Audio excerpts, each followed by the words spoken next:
Today we start with the electrolytic conductance. Okay. Before this, we can discuss about the conductor. The substances, the solution which allow the flow of a current is known as conductor. Okay. Already we read about the metallic conductor, and this conductor can be classified into the two way. One is metallic and another is electrolytic conductor. ठीक है. अब आप देखिए, हम लोगों ने जब हमने पढ़ा था कि metal is a very good conductor of heat and electricity. ठीक है. For example sodium, for example copper, these are the metal, they are very good conductor of electricity. तो what happen, what is the main causes for the conductor? There is a charge carries electron, यानी there is a flow of electron. इस electron के flow की वजह से conductor होता है, and that is known as metallic conductor. Okay. तो आप क्या बोलोगे? चार्ज कैरीज इलेक्ट्रॉन और इलेक्ट्रॉन, यानी इलेक्ट्रॉन का फ्लो होगा तो आप बोलोगे NF चार्ज ट्रांसफर हुआ या जो भी हुआ. No chemical changes occur because only electron can be transfer from one end to the another end. That's why no chemical reactions occur. ठीक है. सामने बात करेंगे चार्ज कैरी आयन, यानी electrolytic conductor in which there is a flow of ions. There is a flow of ions. This ion can be cation and this ion can be anion. Ion cation भी हो सकता है, anion भी हो सकता है. यानी आप बोलते हैं aqueous for solution of NaCl is, aqueous solution of NaCl is conductor because there is a flow of a Na plus and flow of a Cl minus ion in the water. So that's why that conductor in which there is a conductivity is developed due to the flow of ion is known as electrolytic conductor, and conductivity is developed due to the flow of electron are known as metallic conductor. Is it clear to all of you? Okay. अब आप देखिए, no chemical reaction but decomposition of electrolyte take place. हमने पढ़ा था Ca2+ will accept the 2 electron will give convert into calcium ion. ठीक है. तो वहां पर डिपोजिशन या लिबरेशन हो सकता है. ठीक है. मोस्टली हम इलेक्ट्रोलाइट की बात कर रहे हैं, तो Ca2+ क्या बात करते हैं? Ca2+ will accept the 2 electron will get convert into Ca. Al3+ will accept the 3 electron will form Al. तो क्या होता था? इलेक्ट्रोड के ऊपर क्या होता है? There is a deposition of matter. तो ठीक है. तो सेकंड पॉइंट भी क्लियर हो गया हमारे को. यहाँ पर किसी भी तरह का केमिकल चेंजेस नहीं होता है. हियर यहाँ पर आप बात कर रहे हैं तो नो ट्रांसफर ऑफ मास. क्या होता है? No transfer of mass. जबकि यहाँ पर अपन ने फैराडे लॉ भी पढ़ा है, तो there is a transfer of mass. तो यानी ये दोनों चीज तो क्या है? लगभग सेम ही यानी चीजें, यानी एक दूसरे से कोरिलेटेड है. Is it clear? Resistance is because of collision of electron. क्योंकि इलेक्ट्रॉन का फ्लो होगा, इलेक्ट्रॉन का फ्लो होगा तो there will be the collision of electron with the fixed matter. आप देख सकते हैं, जो भी हम मान लीजिए कभी मोस्टली जैसा मार्केट से क्या है, वाटर लाते हैं. ठीक है. वाटर लिया हमने और उससे मार्केट से कोई हम कॉइल लाते हैं. ठीक है. आप देखेंगे जान करके कॉइल को लॉन्ग फॉर्म में रखते हैं. तो इसकी वजह से क्या होता है? इलेक्ट्रॉन का फ्लो होता है, उसके अंदर इलेक्ट्रॉन का फ्लो होता है, and there is a collision occur between electron. Because of that there is a resistance occur. ठीक है. जब रेजिस्टेंस अकर होता है तो डेफिनेटली जब हम कॉइल के अंदर देखेंगे, यानी जो हम कॉइल लेते हैं उसके अंदर इलेक्ट्रिकल एनर्जी आती है, and because of resistance that electrical energy is going to be convert into the heat energy. यानी क्या होगा? ज्यादा एनर्जी, क्योंकि देखो कॉइल लंबी करेंगे, कॉइल लंबा करेंगे, बिकॉज अभी अपन पढ़ेंगे ओम्स लॉ. तो resistance is proportional to L. वो भी वहां पर भी मैं वापस बात करूंगा. तो क्या हुआ कि जितना फ्लो होगा इलेक्ट्रॉन का उतना रेजिस्टेंस डेवलप होगा, और जितना रेजिस्टेंस डेवलप होगा उतना क्या है? Electrical energy get convert into the heat energy. उसकी वजह से जो क्या होता है, यहाँ पर कॉइल के अंदर तो इलेक्ट्रिकल एनर्जी कन्वर्ट हुई, रेजिस्टेंस ज्यादा डेवलप हुआ, उसकी वजह से क्या हुआ? That going to be a waste. Energy का क्या हुआ? वेस्ट हुआ, and that energy get convert into the heat energy. और यहाँ पर जो वाटर है वो क्या होता है? It start to heat up. Is it clear?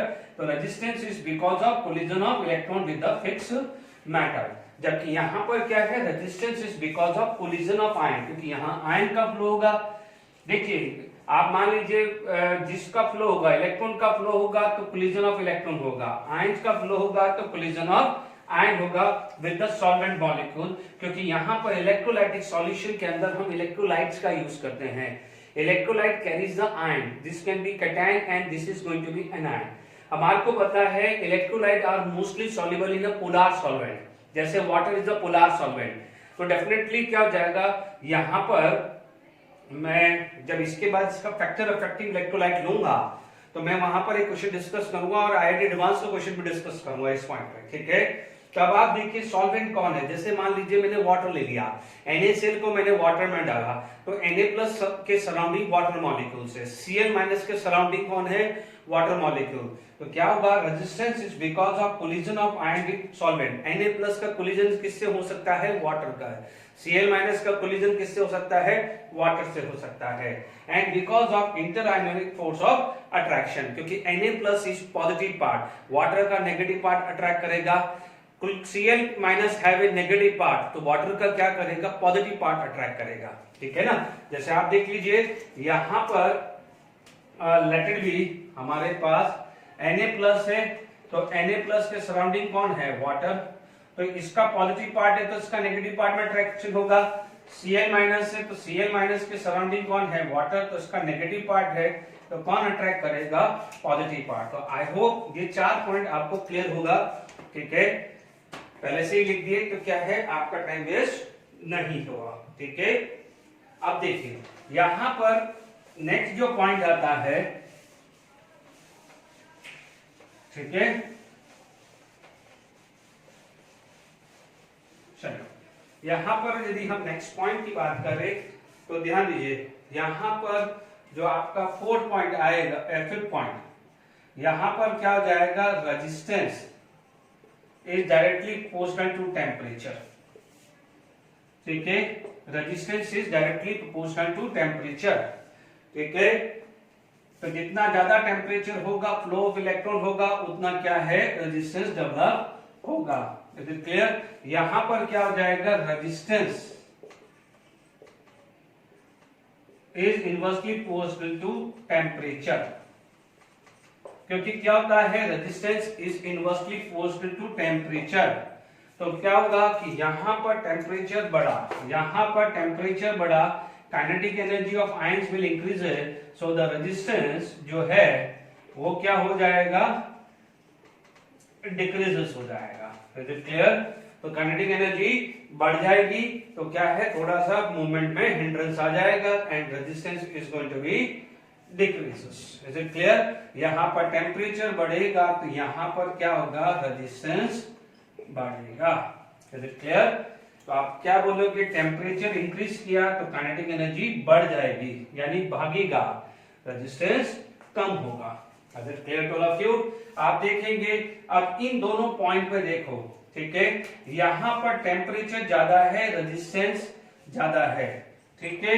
यहां पर प्रेफरेंस क्या होती है कि मान लीजिए मेटलिक कंडक्टर है, आराम से इलेक्ट्रॉन का फ्लो हो, आराम से करंट का फ्लो हो, तो यहां पर प्रेफरेंस दी जाती है लो रेजिस्टेंस को, इसको दी जाती है लो रेजिस्टेंस को दिया जाता है, जबकि यहां मोस्टली हाई रेजिस्टेंस को दिया जाता है। Is it clear to all of you, क्या दिया जाता है, यहां पर प्रेफरेंस हाई रेजिस्टेंस को दिया जाता है, ठीक है। हालांकि देखो मेन तो 5 पॉइंट तक थे, आप ध्यान रखना है यहां टेम्परेचर इंक्रीज करने पे रेजिस्टेंस बढ़ता है। इज इट क्लियर, जबकि यहां पर, क्योंकि ये ऑलरेडी हम मेटलिक कंडक्टर पे पढ़ चुके होते हैं, यहां पर ये नया चीज है, तो टेम्परेचर इंक्रीज किया तो काइनेटिक एनर्जी बढ़ गई है, इसलिए आयंस का काइनेटिक एनर्जी बढ़ने की वजह से रेजिस्टेंस क्या हो जाता है, डिक्रीज हो जाता है। Is it clear to all of you, तो आई होप हमने अभी पढ़ लिया है कि what conductor, there is a 2 kind of conductor, one is metallic conductor, here the metallic conductor is based on flow of electron, जबकि electrolytic conductor is based on the flow of ions, ठीक है। Second point हो जाएगा, no transfer of mass, no chemical changes occur, deposition of matter occur, whereas transfer of mass take place. Here resistance is on increasing on temperature, here the resistance is decreasing on increasing the temperature, because on increasing the temperature the kinetic energy will increase, so the resistance is decreased. Here the low resistance preference होता है और यहाँ पर high resistance preference होता है, ठीक है, ये कोई बहुत बड़ी बात नहीं है, ठीक है। वहां पर क्या होगा, collision occur because between electron and metal, here the collision occur between the ion and solvent, जैसे Na+ का with water, Cl- का with water। आई होप यहाँ पर आप लोगों को चीजें समझ में आ गई होगी, ठीक है। अब आप देखिए यहाँ पर देखिए, मान लीजिए मैं पहले फैक्टर ऑफ एक्टिंग की बात करता हूं, ठीक है। तो यहां पर आपके पास सबसे पहले जैसे आ गया कि factor affecting metallic conductor, factor affecting metallic conductor, ठीक है। It is given in your NCERT text books, ठीक है। तो आप ध्यान रखना, सबसे पहले क्या आ जाएगा, नेचर ऑफ मेटल या नेचर ऑफ एलिमेंट, ठीक है। दूसरा चीज आ जाएगा वैलेंस इलेक्ट्रॉन पर एटम, ठीक है। थर्ड अभी अपन ने पढ़ा है टेम्परेचर, थर्ड हमने क्या पढ़ा है, temperature. These are the parameter जो सबसे ज्यादा डिपेंड करेगा मेटलिक कंडक्टर को। अब आप देखो एक चीज ध्यान रखना कि जैसे आप लोगों ने ये पढ़ा है, इनिशियल क्लासेस में पढ़ा है कि जो भी है फर्स्ट ग्रुप के एलिमेंट जो है जनरली मेटलिक होते हैं, और डाउन द ग्रुप जाने पे क्या है, मेटलिक कैरेक्टर बढ़ता है। जैसे फॉर एग्जांपल यदि मैं बात करूं sodium, lithium, sodium, potassium, rubidium, caesium, तो its ionisation energy is very low, its ionisation energy is very लो।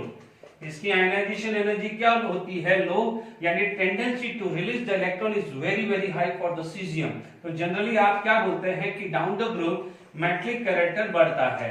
क्या बढ़ता है, मेटलिक कैरेक्टर बढ़ता है। मेटलिक कैरेक्टर बढ़ने का मतलब क्या हुआ, tendency to release the electron is very very high, इसलिए आप क्या बोलोगे, डाउन द ग्रुप कंडक्टिविटी बढ़ती है। और याद करिएगा एस ब्लॉक में हमने पढ़ा था कि ये जो तीन एलिमेंट है, being a very low ionisation energy, इन लोगों को फोटोकेमिकल सेल में भी यूज करते हैं। मोस्टली पोटेशियम, सीजियम को तो करते ही हैं, इन तीन को अपन क्या करते हैं, फोटोकेमिकल सेल में भी यूज करते हैं। तो I hope nature of matter clear हो गया है, यानी क्लियर हुआ। अच्छा, अब आप देखिए इसके बाद हमारे पास क्या हो जाता है, वैलेंस इलेक्ट्रॉन की, वैलेंस इलेक्ट्रॉन की। यदि मान लीजिए इस केस के अंदर बात करें तो अल्कली मेटल, ठीक है, और दूसरा क्या हो जाता है, अल्कलाइन अर्थ मेटल, ठीक है। अल्कली मेटल और alkaline earth metal. Alkali metal के अंदर वैलेंस इलेक्ट्रॉन होते हैं 1 और अल्कलाइन अर्थ मेटल के अंदर वैलेंस इलेक्ट्रॉन होते हैं 2। तो वैलेंस इलेक्ट्रॉन पर एटम इसमें ज्यादा हुए, वैलेंस ये इसमें ज्यादा हुए ना, तो आप क्या बोलोगे, alkaline earth metal is very good conductor as compare to alkali metal. ये हमने एस ब्लॉक में भी पढ़ा था। तो alkaline earth metal is very good, क्योंकि देखिए 2 पर एटम, ये क्या है 1 पर एटम है। इज इट क्लियर, 1 पर एटम, यहां पर क्या है 2 पर एटम। तो for example magnesium is very good metal character than sodium, ये ध्यान रखना, ठीक है। टेम्परेचर, अभी टेम्परेचर ही पढ़ा है। थर्ड पॉइंट क्या है, टेम्परेचर में हमने क्या पढ़ा है कि resistance is directly proportional to temperature, resistance is directly proportional to temperature, यानी टेम्परेचर बढ़ाया तो रेजिस्टेंस क्या है, बढ़ जाएगा, ठीक है। अब रेजिस्टेंस बढ़ेगा तो कंडक्टिविटी क्या होगी, लो हो जाएगी कि नहीं होगी। तो आप क्या बोलोगे, कंडक्टिविटी क्या होगी, लो हो जाएगी। Is it clear to all of you. तो आप लोगों को ये समझ में आ गया है कि रेजिस्टेंस बढ़ने से कंडक्टिविटी लो हो जाती है, because conductance and resistance are inversely proportional to each other, ठीक है। क्योंकि कुछ पार्ट आपने फिजिक्स में ऑलरेडी पढ़ चुके होंगे, तो इसलिए ज्यादा इसमें टाइम लेना नहीं है। तो ये तीनों फैक्टर जो है वो हम लोगों ने ऑलरेडी एनसीईआरटी बुक में दिया हुआ है, तो आप ये तीनों चीज आप क्लियर कर दीजिएगा। Is it clear to all of you. अब आप देखिए यहां पर नेक्स्ट जो चीज आ जाती है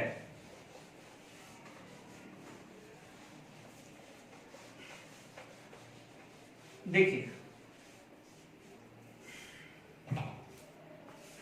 अब यहां पर बात करें फैक्टर अफेक्टिंग इलेक्ट्रोलाइटिक कंडक्टर या कंडक्टेंस या इलेक्ट्रोलाइटिक कंडक्टर।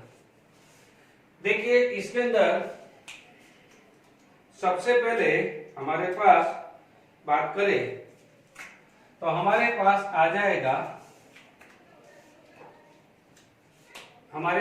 जाएगा नेचर ऑफ इलेक्ट्रोलाइट एडेड।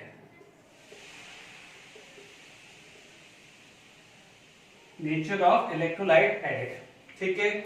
आपके पास नेचर ऑफ इलेक्ट्रोलाइट एडेड आ गया तो we know that this electrolyte can be two type. एक आ जाएगा स्ट्रॉन्ग इलेक्ट्रोलाइट है ना, एक आ जाएगा वीक इलेक्ट्रोलाइट, ठीक है। Strong electrolyte the value of degree of ionisation is 100% and यहां पर क्या आ जाएगा degree of ionisation is very less, ठीक है। What is alpha? Alpha is known as degree of ionisation, ठीक है। डिग्री ऑफ आयनाइजेशन क्या हो जाएगा? वेरी लेस आ जाएगा। अल्फा की वैल्यू 100% है। तो अब आप देखो यहां पर नंबर ऑफ आयंस प्रोड्यूस या कंसंट्रेशन ज्यादा होगा, यहां पर नंबर ऑफ आयंस प्रोड्यूस क्या होगा? लेस होगा। तो डेफिनेटली नंबर ऑफ आयंस ज्यादा होंगे तो मान लो फॉर द सेम वैल्यू यदि दोनों जगह सेम वैल्यू होएगा तो नंबर ऑफ आयन ज्यादा फ्लो होंगे, इसमें इसकी कंडक्टिविटी क्या होगी? ज्यादा होगी। तो आई होप पहला जो कंडीशन है कि नेचर ऑफ इलेक्ट्रोलाइट एडेड, तो one strong electrolyte is more prefer as compare to the weak electrolyte. Is it clear? Weak electrolyte में यदि अमाउंट बढ़ाना है, तो हम लोगों ने जो पढ़ा हुआ था आयनिक इक्विलिब्रियम में, यानी क्या हो जाएगा? Factors affecting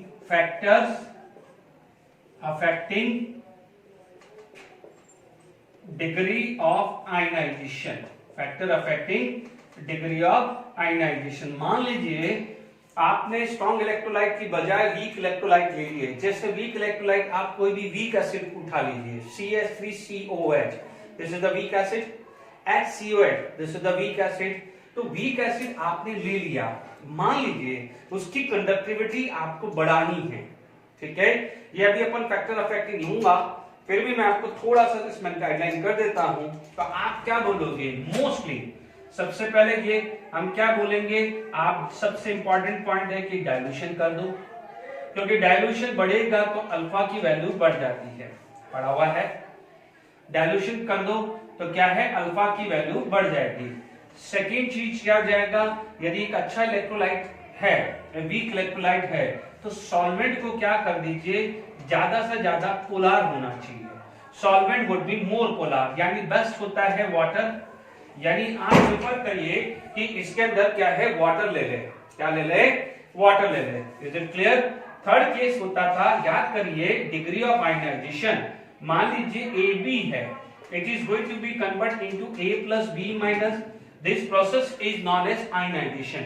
Ionization is endothermic process. Ionization क्या होता है? Endothermic. Ionization क्या होता है? Endothermic. तो एंडोथर्मिक की वजह से टेम्परेचर बढ़ेगा तो अल्फा की वैल्यू क्या होगी? बढ़ जाएगी। Is it clear?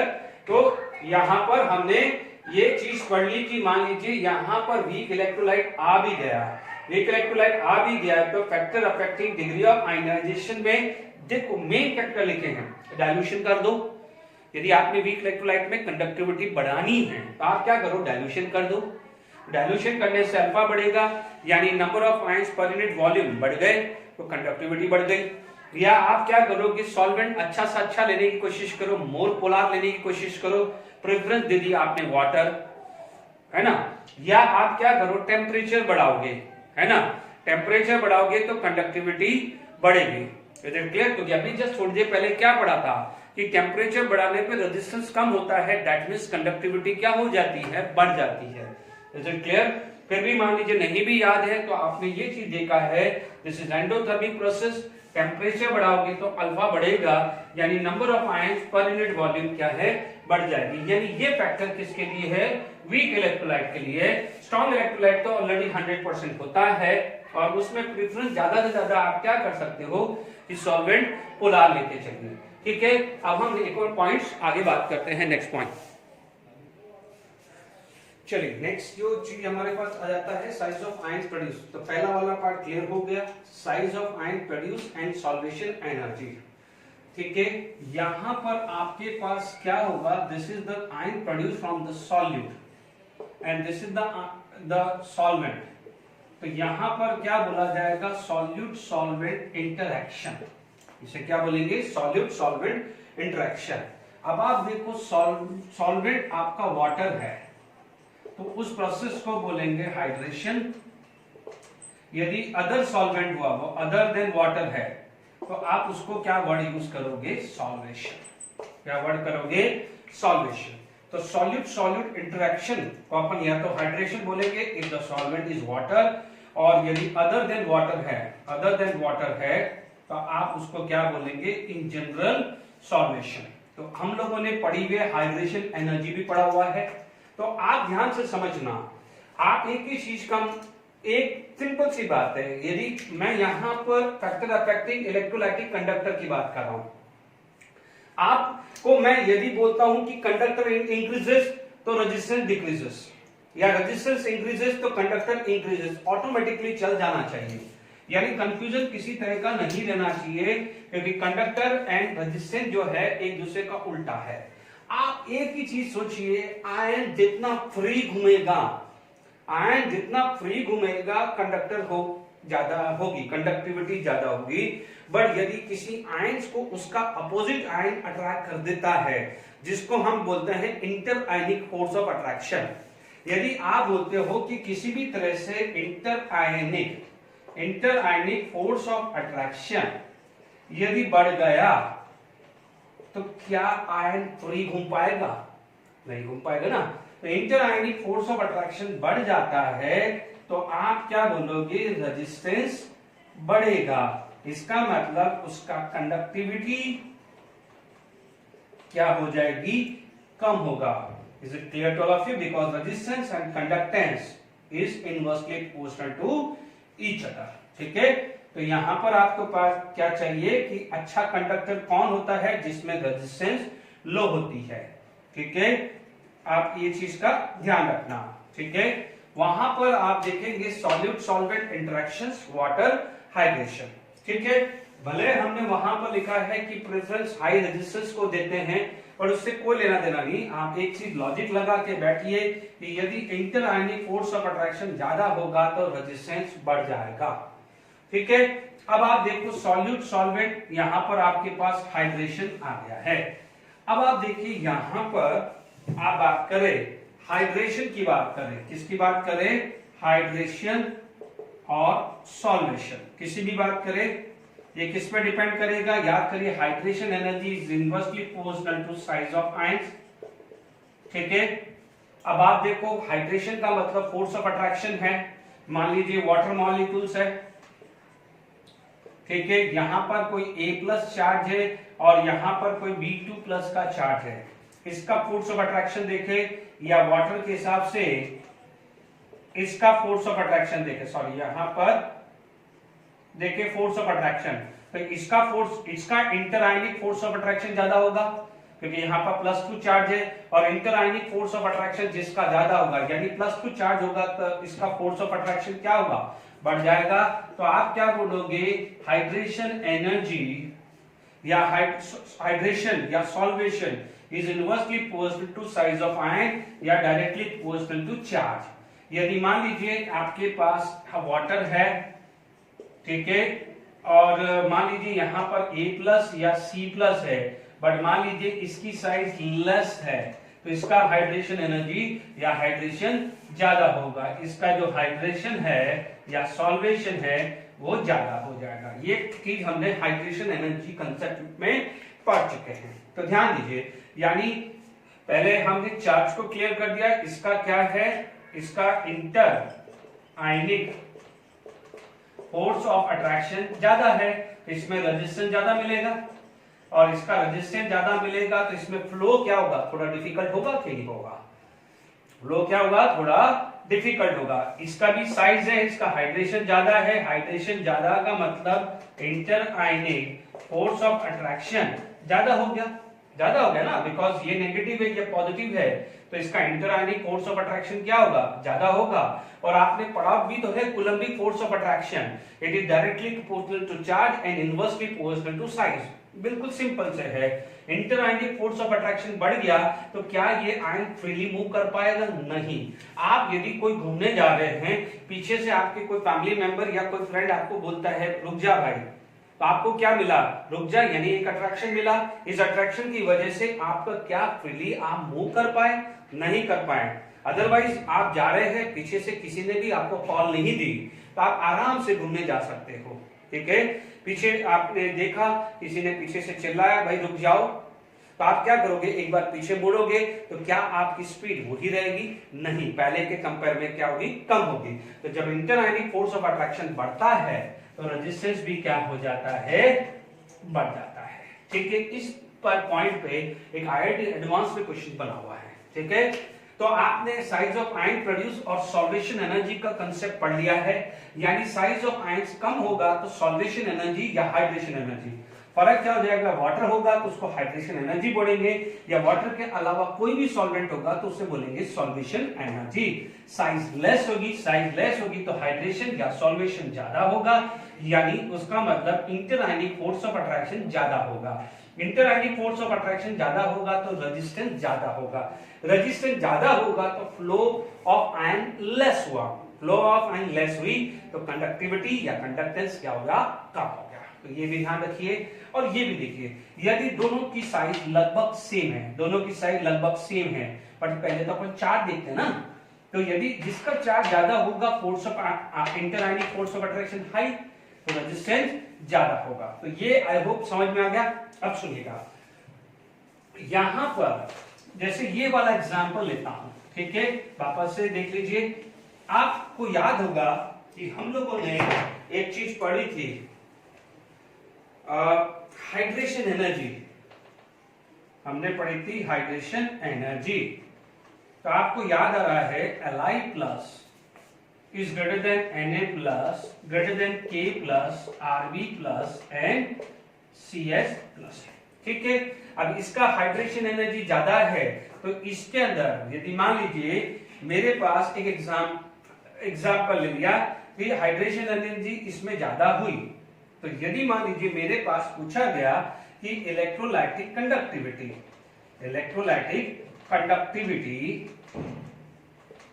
है ना, या इलेक्ट्रोलाइटिक कंडक्टिविटी या इलेक्ट्रोलाइटिक कंडक्टेंस, ठीक है, LiCl, NaCl, KCl, RbCl और सीजियम क्लोराइड। देखिए इन सब में क्लोरीन तो कॉमन है, तो chlorine is not a factor. अब आप देखो हाइड्रेशन एनर्जी ज्यादा किसकी है, Li प्लस की।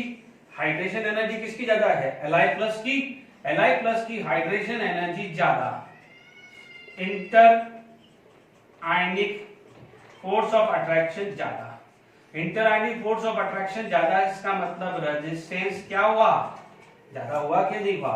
तो Li प्लस में रेजिस्टेंस, क्योंकि वाटर है, आप देखेंगे वाटर, ठीक है, वाटर क्या कर रहा है, Li प्लस को अट्रैक्ट कर रहा है, क्या कर रहा है, being a smaller size attract कर रहा है। तो inter ionic force of attraction बढ़ा के नहीं बढ़ा, तो क्या Li प्लस का क्या फ्री मूवमेंट हो पाएगा।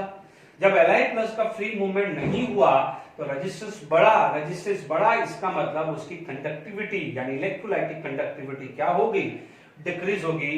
तो ये जो आंसर है वो ये आ जाएगा, and this is one of the IIT advance question, ठीक है। मतलब what is the order of electrolytic conductivity या कंडक्टेंस, कुछ भी लिख सकते हैं, कंडक्टिविटी लिख सकते हैं या इलेक्ट्रोलाइटिक कंडक्टेंस बोल सकते हैं। समझ में आ गया आई होप।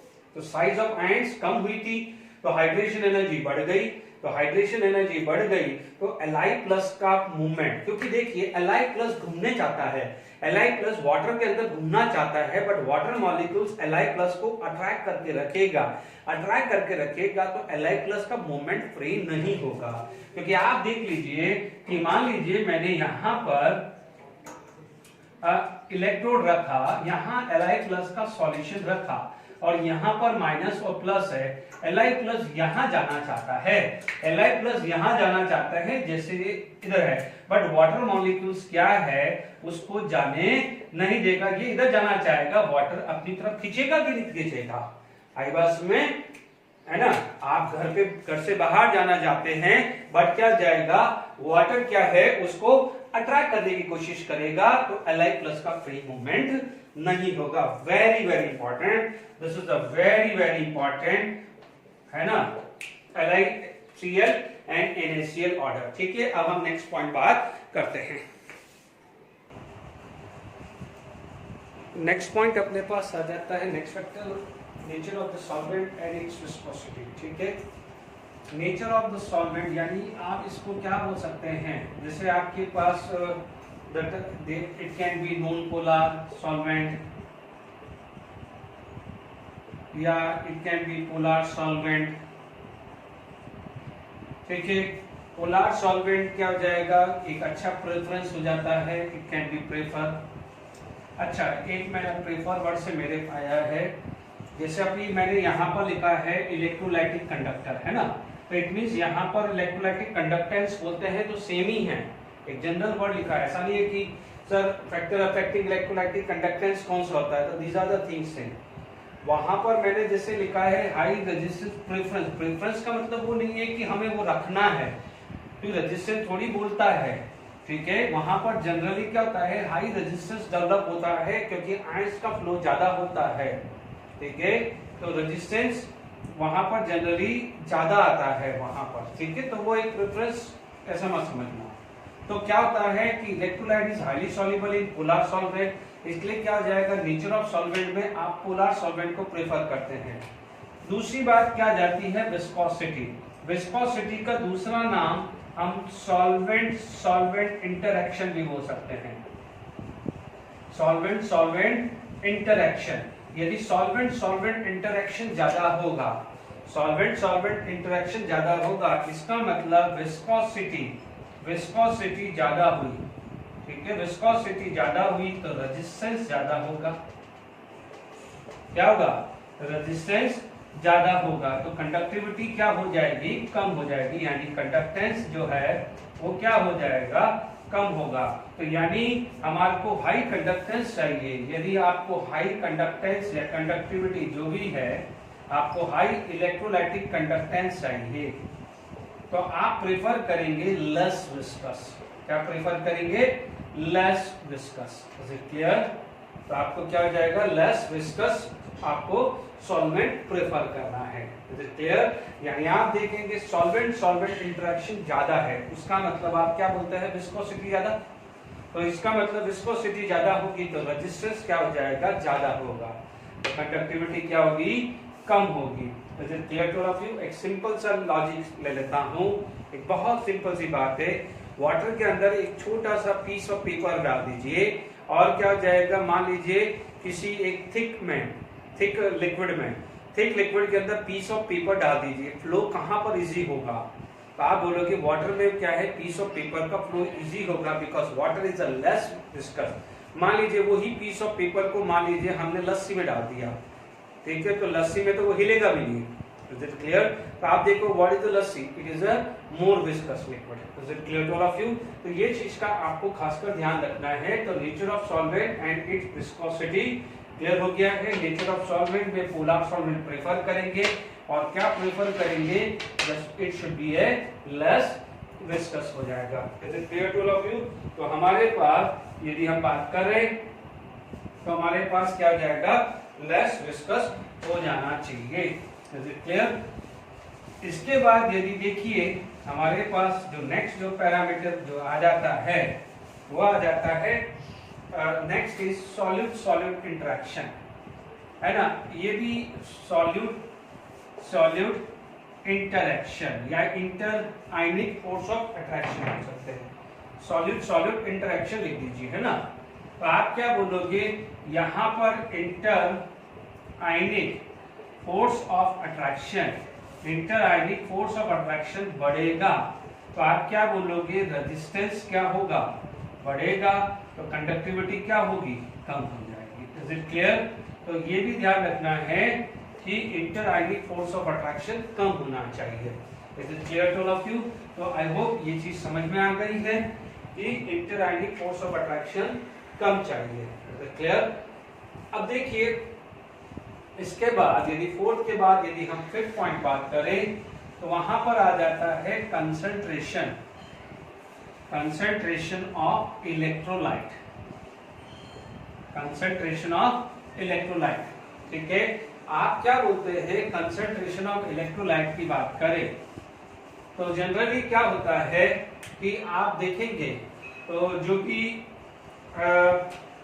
यहां पर मान लीजिए आपके पास कुछ ऐसा इलेक्ट्रोड ले लिए हैं मैंने, ठीक है, मान लीजिए प्लस है माइनस है, मान लीजिए यहाँ पर कोई आयंस है उसका फ्लो है और यहाँ पर हमने कुछ लिक्विड ले लिया है।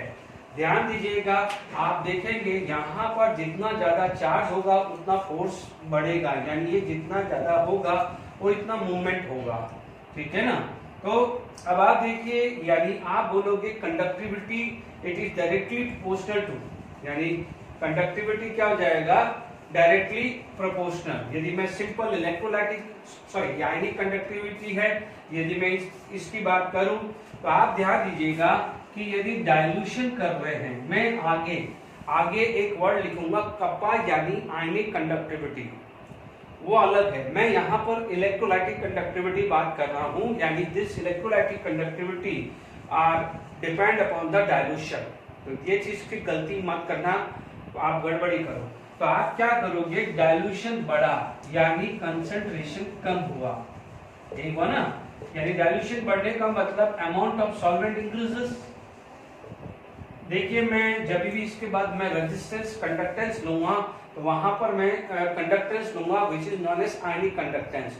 उसमें दैट आयनिक कंडक्टेंस इज जो है वो डाइल्यूशंस पे डिपेंड करती है, यानी वो मतलब इंक्रीज होती है ऑन डिक्रीजिंग द डाइल्यूशन। मैं यहाँ पर आप कंफ्यूज मत होना, मैं पहले से ही अलर्ट कर रहा हूँ। ठीक है, आपने यहाँ पर क्या करा, कंसंट्रेशन बढ़ाया यानी डाइल्यूशन बढ़ा।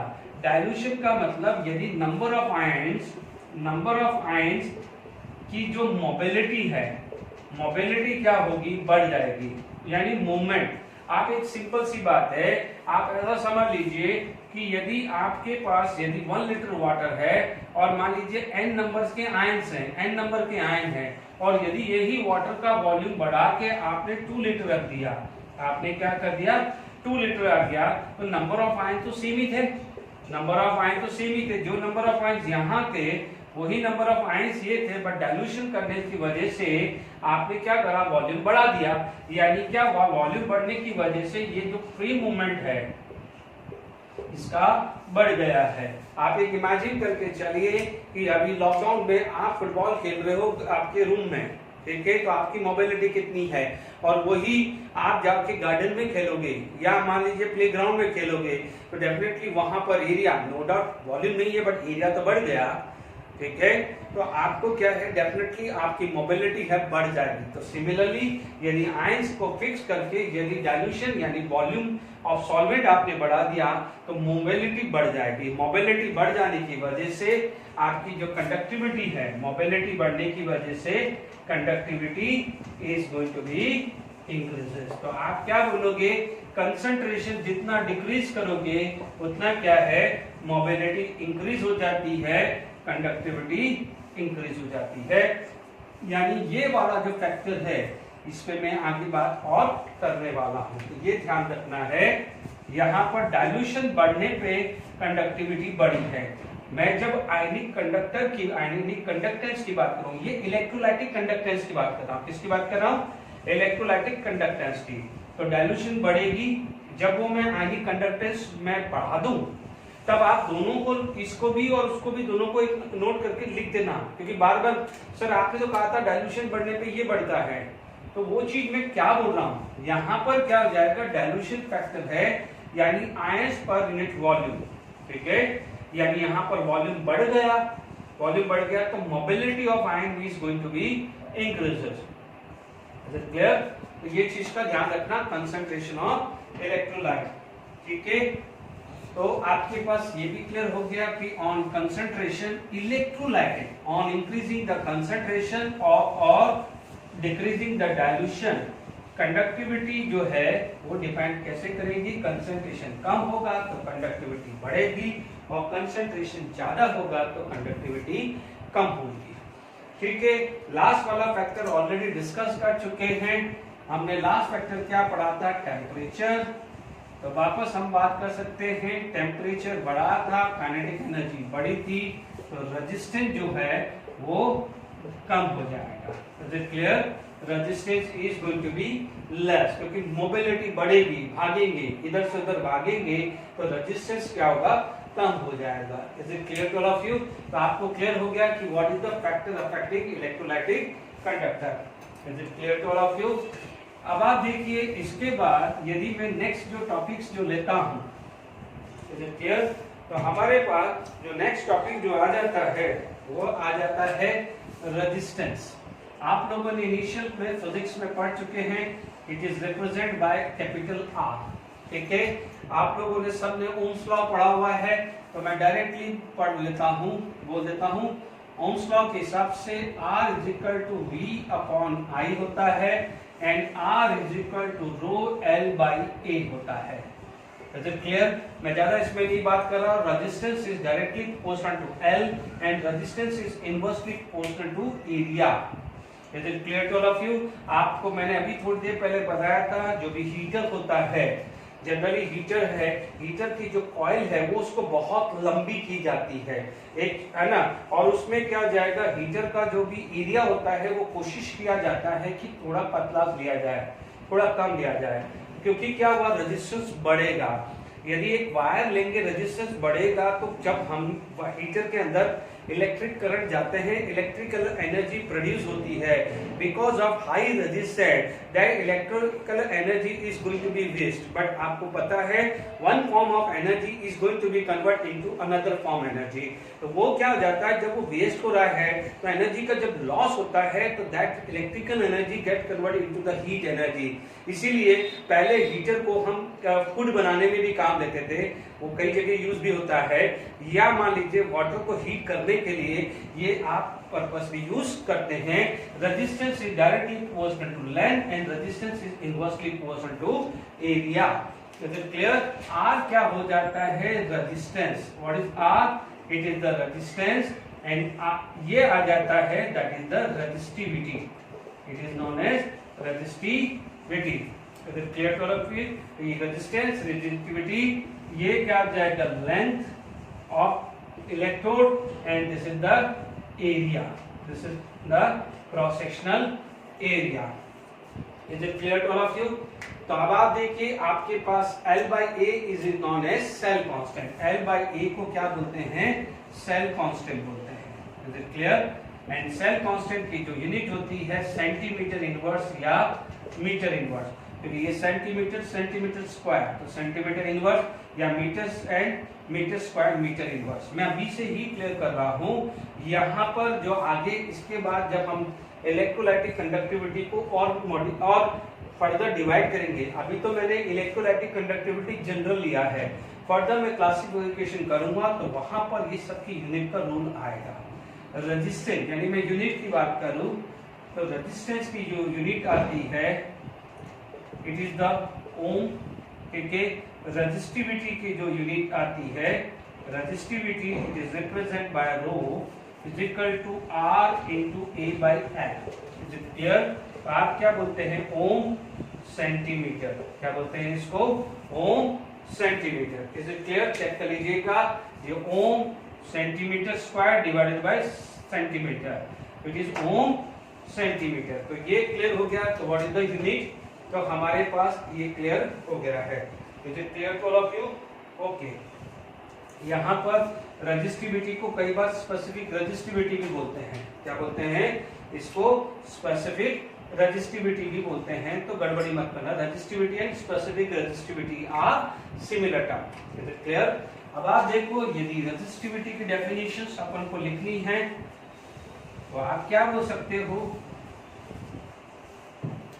आप देखिए रेजिस्टिविटी मान लीजिए इसको 1 सेंटीमीटर और इसको मैंने क्या कर दिया 1 सेंटीमीटर स्क्वायर, यानी unit area and unit length. तो जब ये यूनिट हो जाएगा तो resistivity is equal to the resistance. तो मैं डेफिनेशन यदि मैं रेजिस्टिविटी की लिखता हूं, रेजिस्टिविटी, ठीक है, या स्पेसिफिक रेजिस्टिविटी की डेफिनेशन लिखता हूं, ठीक है, तो आप बोलोगे it is equal to resistance of unit length and unit cross sectional area, unit cross sectional area. Is it clear? अब आप देखो जनरली सेंटीमीटर लेते हैं बट मीटर भी लेते हैं। यूनिट क्रॉस सेक्शनल एरिया, तो इसका मतलब 1 सेंटीमीटर स्क्वायर हो सकता है। यूनिट लेंथ का मतलब क्या हो सकता है? 1 सेंटीमीटर, ठीक है। यदि मान लीजिए इसका एक और डेफिनेशन बात करें तो हमारे पास मान लीजिए ये एक इलेक्ट्रोड है, यहां पर मान लीजिए इलेक्ट्रोड है, दिस इज कनेक्टेड, यहां पर मान लीजिए ये एरिया है, दिस इज, ये जो एरिया है इलेक्ट्रोड है उसका एरिया क्या है 1 सेंटीमीटर स्क्वायर। अब आप देखो यहां से लेके यहां की जो डिस्टेंस है वो है 1 सेंटीमीटर। क्लियर? ये क्या हो जाएगा 1 सेंटीमीटर और इसका जो इलेक्ट्रोड का क्रॉस सेक्शनल एरिया है वो 1 सेंटीमीटर स्क्वायर आया है। Is it clear? यहाँ पर यदि मान लीजिए कोई लिक्विड है, तो क्या है? लिक्विड, क्योंकि हम बात क्या कर रहे हैं? रेजिस्टेंस ऑफ, यदि मैं मान लीजिए यदि मैं बात करूं तो रेजिस्टेंस ऑफ इलेक्ट्रोलाइटिक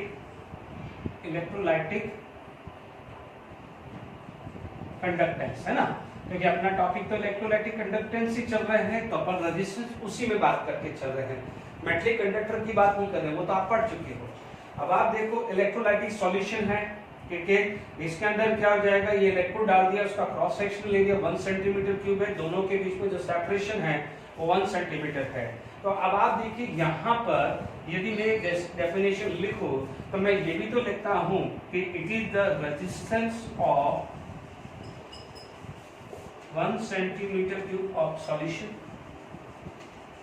बोल सकता हूं, बिकॉज आप देखोगे what is the volume, it is equal to area into length. What is the area? 1 centimetre square लिया, लेंथ कितना है 1 सेंटीमीटर, तो volume is equal to 1 centimetre cube हुआ कि नहीं हुआ? तो मैं इसी डेफिनेशन को ये भी तो लिख सकता हूं, it is all resistance of 1 centimetre cube of the solution. Is it clear to all of you? तो आई होप रेजिस्टिविटी की डेफिनेशन भी क्लियर होगी। Specific resistivity, it is equal to the resistance of 1 centimetre cube of the solution. Is it clear? अब आप देखिए यहां पर यदि नेक्स्ट जो है डेफिनेशन, तो आई होप समझ में आ गया है, R L by A, तो ये स्पेसिफिक रेजिस्टिविटी की बात आ गई। This is equal to the resistance of 1 centimetre cube of the solution. तो आई होप समझ में आ गया, because 1 centimetre cross sectional area है, 1 centimetre square cross sectional area है, और जैसे 1 centimetre cross sectional area 1 centimetre की लेंथ है, तो उसके बीच में जो लिक्विड आएगा या बीच में जो सॉल्यूशन आएगा उसकी आप वॉल्यूम मेजर करोगे तो कितना आएगा? 1 सेंटीमीटर क्यूब आया। तो इसकी डेफिनेशन ये भी तो बोल सकते हैं कि it is equal to the resistance of 1 centimetre cube of the solution. Is it clear to all of you?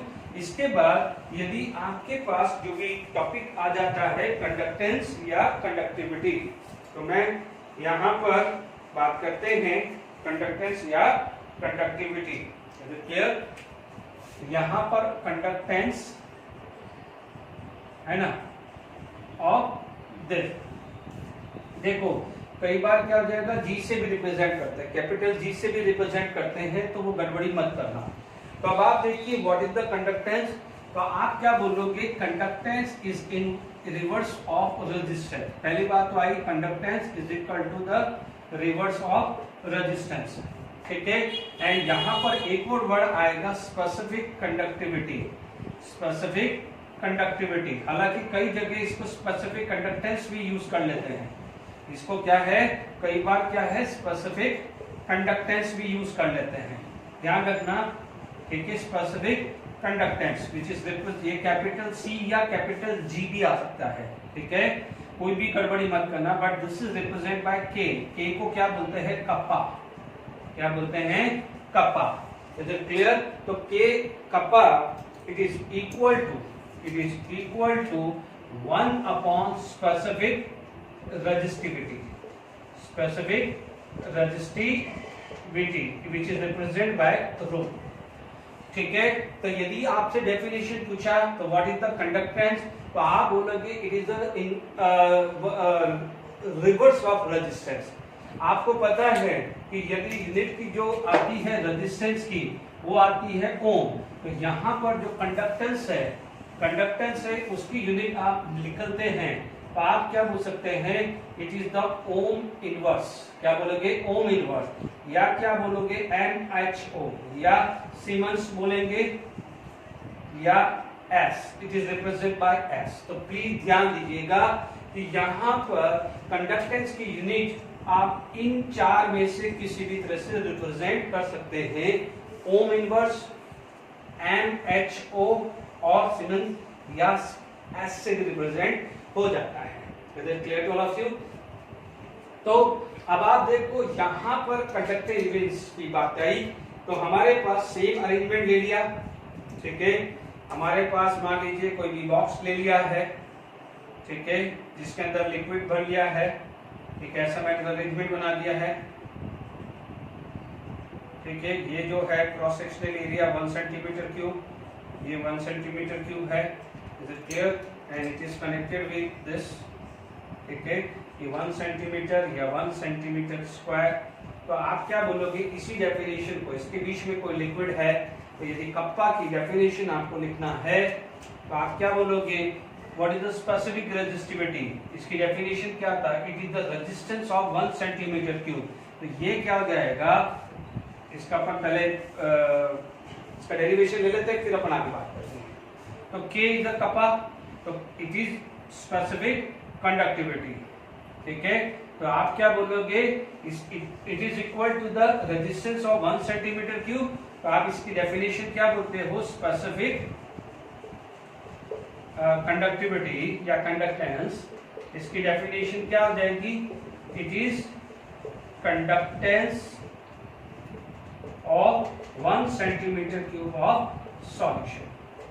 ये क्या था, रेजिस्टेंस, तो ये क्या हो जाएगा, conductance, because resistance and conductance are inversely proportional. तो डेफिनेशन नोट कर लेना, ठीक है, this is kappa, it is the conductance of 1 centimetre cube of the solution, it is the resistance of 1 centimeter cube of the solution. Is it clear?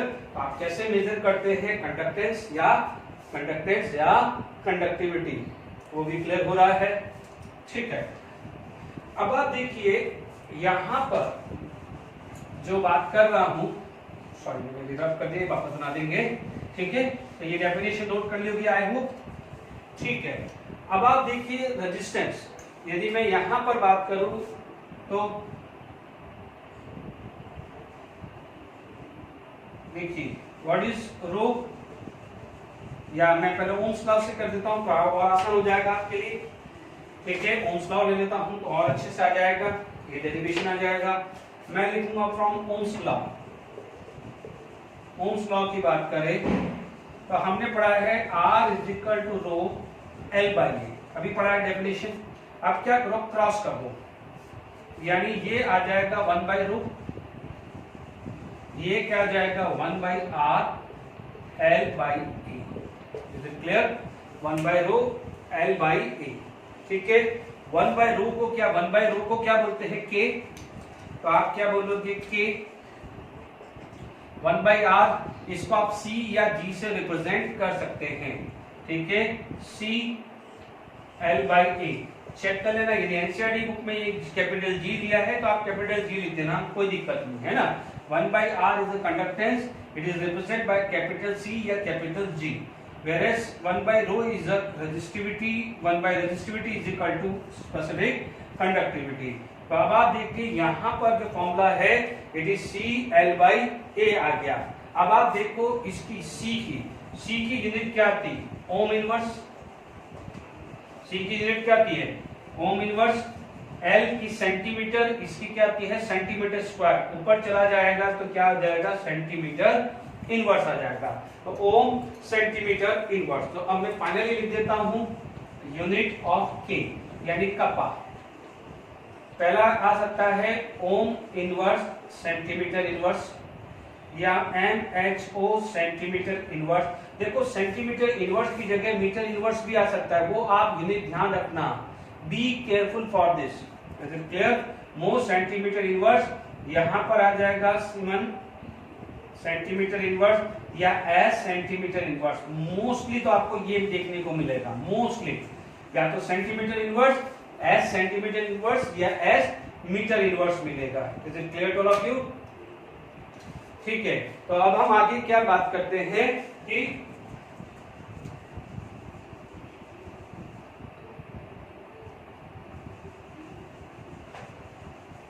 ठीक है, तो हमारे पास क्या है यहां पर ये सारी चीजें आ गई है। तो यूनिट भी क्लियर हो गया है आई होप। ठीक है, तो ये ओम इनवर्स सेंटीमीटर इनवर्स आता है। Is it clear to all of you? Okay, यहां पर ये जो K है, यदि मैं K की बात करूं,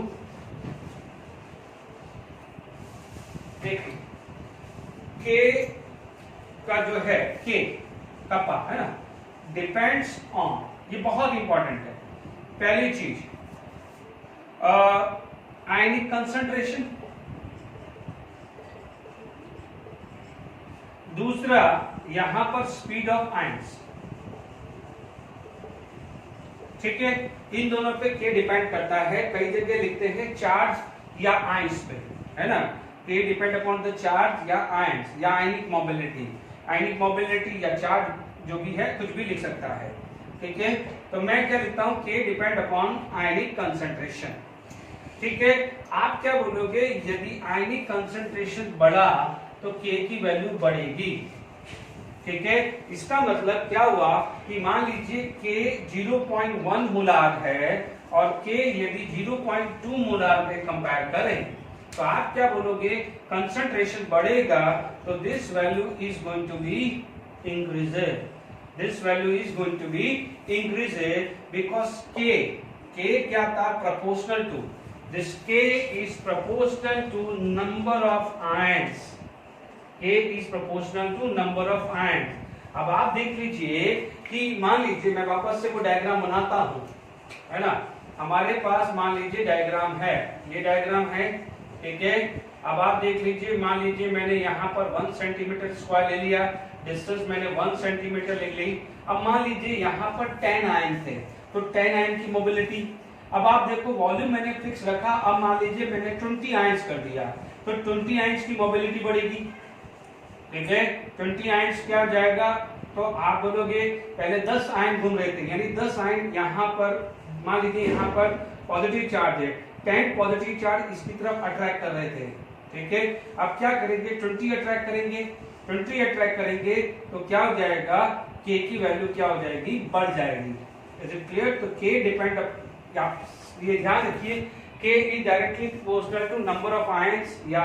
ठीक है, तो यानी जब आपके पास आयंस बढ़ा दिए और वॉल्यूम कांस्टेंट रखा, आयंस बढ़ा यानी वॉल्यूम कांस्टेंट रखा, तो आप क्या बोलोगे, आयनिक कंसंट्रेशन ही तो बढ़ा। Number of ion divided by volume को आप क्या बोलोगे, आयनिक कंसंट्रेशन ही तो बोलोगे। तो जब आयनिक कंसंट्रेशन बढ़ा तो K की वैल्यू क्या होती है, बढ़ती है। Is it clear? तो K की यानी आपके पास इसका फर्स्ट वाले का क्या हो गया कि इस वाले कंसंट्रेशन पे और इस वाले कंसंट्रेशन पे देखे तो K की वैल्यू यहाँ बढ़ जाएगी। ठीक है, अब आप देखो कंसंट्रेशन बढ़ने का मतलब डाइल्यूशन कम होना, तो आप क्या बोलोगे, डाइल्यूशन कम होगा, डाइल्यूशन कम होगा तो K की वैल्यू बढ़ेगी। ये बहुत इंपॉर्टेंट है, ये बहुत इंपॉर्टेंट है। इससे पहले मैंने इलेक्ट्रोलाइटिक कंडक्टेंस पढ़ाया था, तो इलेक्ट्रोलाइटिक कंडक्टेंस और K के बीच में भी एक रिलेशन होगा, वो मैं आगे डिस्कस करूंगा। ठीक है, अभी नहीं कर रहा हूं, ये इसके बाद जब रेजिस्टेंस कंडक्टेंस है उसके बाद हम डिस्कस करेंगे। तो ध्यान रखना है ना। तो this is known as kappa specific conductivity. वो क्या था, इलेक्ट्रोलाइटिक कंडक्टिविटी या आयनिक कंडक्टिविटी बोलना होता, बट वो electrolytic is a very good word. तो K की वैल्यू बढ़ती है ऑन डिक्रीजिंग द डाइल्यूशन, ये आपके सामने है, because kappa is directly proportional number of ion. यानी यदि मैंने वॉल्यूम को फिक्स कर दिया, नंबर ऑफ आयन 10 से 20 कर दिए या 30 कर दिए या 40 कर दिए, यानी नंबर ऑफ आयंस बढ़ाऊंगा तो K की वैल्यू क्या हो जाएगी, बढ़ जाएगी। तो number of ions per unit volume, keeping the volume constant, number of ion 10/V, 20/V, 30/V, इसका मतलब क्या हुआ, कंसंट्रेशन बढ़ रहा है कि नहीं बढ़ रहा। तो कंसंट्रेशन बढ़ने का मतलब क्या हुआ, K की वैल्यू बढ़ जाती है। और इमीडिएटली मैं उल्टा कर दूं, यदि नंबर ऑफ आयंस को फिक्स रखूं और वॉल्यूम को बढ़ा दूं तो क्या होगा, कंसंट्रेशन कम हो जाएगा। कंसंट्रेशन कम हो जाएगा तो K की वैल्यू क्या होगी, कम होगी। प्लीज डायरेक्टली इस पे मत जाना, आई एडवाइज डायरेक्टली इस पे मत जाना, आप इस कंसेप्ट पे जाना। यदि देखो कंसंट्रेशन बढ़ने का मतलब क्या हुआ, डाइल्यूशन कम होने का। यदि आप डायरेक्टली इस पे जाओगे तो बहुत कंफ्यूजन आएगा। तो मेरी पर्सनल एडवाइस है कि depend upon number of ions, ions बढ़ा तो कंसंट्रेशन बढ़ा, तो कंसंट्रेशन का उल्टा क्या होता है, डाइल्यूशन। ऐसे कर याद रखना। अब दूसरी क्या हो जाता है, स्पीड ऑफ आयन। दूसरी चीज क्या हो जाती है, स्पीड ऑफ आयन की बात हुई, ठीक है। अब आप देखिए स्पीड ऑफ आयंस में हम बात करें, ठीक है। यदि मैं बात करूं स्पीड ऑफ आयंस की बात करते हैं, ठीक है। यदि मैं स्पीड ऑफ आयन की बात करूं तो क्या होता है कि जब मैं स्पीड ऑफ आयन बढ़ाया तो K की वैल्यू बढ़ जाती है। अब आप बोलोगे sir how it is possible, speed of ion बढ़ाने से K की वैल्यू क्या बढ़ी है। समझ लीजिए कि मान लीजिए आपके पास वही इलेक्ट्रोड है, ठीक है। पहले क्या हो जाता है कि मान लीजिए मेरे पास A+ था, अब B+, मैंने A+ is replaced by B+, ठीक है। यानी क्या हुआ कि पहले क्या हो जाएगा, बिगर साइज थी तो उसकी जो स्पीड है थोड़ी सी कम थी। अब क्या हो जाएगा, उसकी जगह बिगर साइज को रिप्लेस कर दिया है मैंने छोटी साइज वाले आयन से। अब छोटी साइज वाले आयंस को की क्या हो जाएगी, स्पीड थोड़ी सी क्या हो जाएगा, बड़े वाले आयन से बढ़ जाती है। इसलिए क्या हो जाएगा, K की वैल्यू क्या हो जाती है, बढ़ जाती है। हालांकि देखो इस वाले फैक्टर से मैं इतना सेटिस्फाइड नहीं हूं, मेन फैक्टर ये होता है, बट फिर भी कहीं आप पढ़ रहे हो कि सर स्पीड ऑफ आयन तो है, मैं इस पे ज्यादा फोकस करता हूं आयनिक कंसंट्रेशन पे, क्योंकि इस पे क्वेश्चन बनते हैं। फिर भी आप बोले कि सर K की वैल्यू बढ़ी, स्पीड ऑफ आयंस बढ़ रहा है, यानी आयनिक मोबिलिटी बढ़ रही है, तो K की वैल्यू बढ़ रही है, ठीक है। तो आयनिक मोबिलिटी बढ़ रही है तो K की वैल्यू बढ़ रही है, क्योंकि आयनिक मोबिलिटी बढ़ती है तो रेजिस्टेंस कम हो जाता है, K की वैल्यू बढ़ जाती है। क्योंकि आयन जितना मूव करेगा उतना रेजिस्टेंस कम होगा कि नहीं होगा। Is it clear. तो आप स्पीड ऑफ आयन को ऐसा समझ लीजिए कि बिगर आयन था, स्मॉलर आयन में रिप्लेस किया, दोनों का चार्ज सेम रखा, क्योंकि चार्ज अलग अलग आएगा तो फिर वो अलग होगा, क्योंकि K की value charge directly proportional to charge पे भी डिपेंड करती है। ये गड़बड़ी मत करना। Is it clear. तो यदि स्पीड ऑफ आयन को चेक करना है तो समझना है, तो आप बोलेगा A+ है, बिगर साइज था, B+ छोटा साइज था, तो आपने A+ is replaced by B+, तो छोटी साइज की क्या हो जाएगी, आयनिक मोबिलिटी यानी मूवमेंट जो है वो बढ़ जाती है, उसकी वजह से क्या होगा, K की वैल्यू बढ़ जाएगी। Is it clear to all of you. ध्यान से समझ लीजिएगा कि K की वैल्यू क्लियर हुआ। तो आई होप ये समझ में आ गया होगा। आज के लेक्चर में हमने इंट्रोडक्शन किया है, एक भी पार्ट मैंने न्यूमेरिकली डिस्कस नहीं किया है, ठीक है। नेक्स्ट जो लेक्चर आएगा उसमें न्यूमेरिकल्स आएंगे, ठीक है। फिर हम एनसीईआरटी के क्वेश्चन डिस्कस करेंगे। तो आज जो भी है आज के लेक्चर में आप समझ लेना कि factor affecting what is the metallic conductor, what is the electrolytic conductor या conductance, what is the difference between this two, which factor affecting metallic conductor, which factor affecting electrolytic conductor, is it clear? फिर what is the resistance of electrolytic conductance या what is the conductance of electrolytic solution। आप यदि ये दोनों जगह conductance है तो आप चाहिए तो electrolytic solution लिख लीजिए, electrolytic solution, ठीक है। यानी conductance of electrolytic solution, resistance उधर भी हेडिंग डाल देना, resistance of electrolytic solution. Is it clear. I hope ये समझ में आ गया होगा, इसको ढंग से समझ लेना, ठीक है। Thanks for today lecture.